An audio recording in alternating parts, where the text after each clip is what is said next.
વૈશ્વિક સંકેતો જાણીએ સહયોગી નીરજ કંસારા પાસેથી. Neeraj, good morning. અને સેટઅપ કઈ રીતે આજે તમે જોઈ રહ્યા છો? ગ્લોબલ ફ્રન્ટ તરફથી શું સંકેતો છે?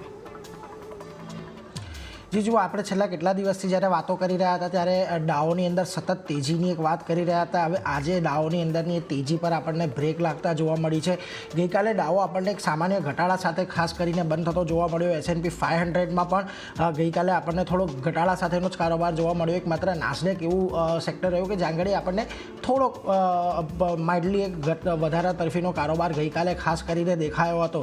હવે આ ઘટાડાની કારણ શું બન્યા તો જુઓ, ગઈકાલે ન્યૂયોર્ક ફેડરલ રિઝર્વ દ્વારા કન્ઝ્યુમર એક્સપેક્ટેશન એટલે મોંઘવારી માટેની જે કન્ઝ્યુમર એક્સપેક્ટેશન છે એના માટેનો એક રિપોર્ટ બહાર પાડવામાં આવ્યો અને એને કારણે ખાસ કરીને અહીંયાથી બજારની અંદર થોડીક નરમાશ વધતી દેખાઈ.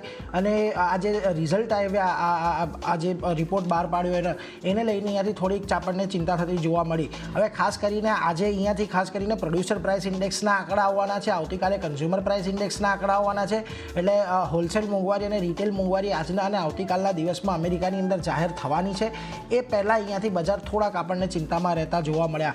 ખાસ કરીને અત્યારે આપણે જે ફ્યુચર્સ છે એની વાત કરી લઈએ તો S&P 500નું ફ્યુચર્સ થોડુંક ઘટાડા સાથે કામ કરી રહ્યું છે.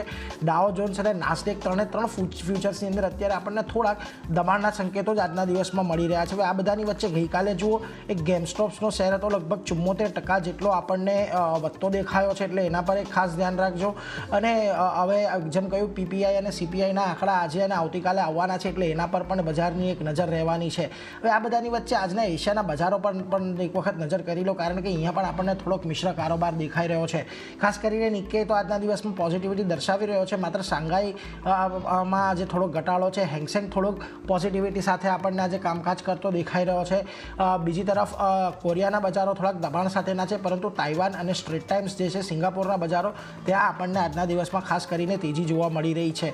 હવે આ બધાની વચ્ચે આપણા નિફ્ટી ફ્યુચર્સને પણ જોઈ લો. ગિફ્ટ નિફ્ટી તરફથી પણ ક્યુઝ જોઈ લઈએ. જુઓ, આજના દિવસે આપણને લગભગ 60 પોઈન્ટ, ગઈકાલે આપણને 22,201 પર ફ્યુચર્સ બંધ થતા જોવા મળ્યા હતા. અને આજના દિવસમાં જે ગિફ્ટ નિફ્ટી છે 22,261ના સંકેતો આપી રહ્યું છે. એટલે લગભગ 60 પોઈન્ટનો ઉછાળો આજના દિવસમાં ફ્યુચર્સમાં જોવા મળે. એટલે શક્યતા છે કે આજના દિવસમાં ફરી એક વખત બજારમાં આપણને તેજી જોવા મળી જાય, કારણ કે ગઈકાલે જે આપણને નીચલા સ્તરેથી રિકવરી આવતી જોવા મળી હતી, હજી બજાર એના ઉપર રેન્જ પર નથી પહોંચ્યું. ત્યાં પહોંચે ત્યાં સુધી આપણને કદાચ એક રન જોવા મળી શકે છે. જી.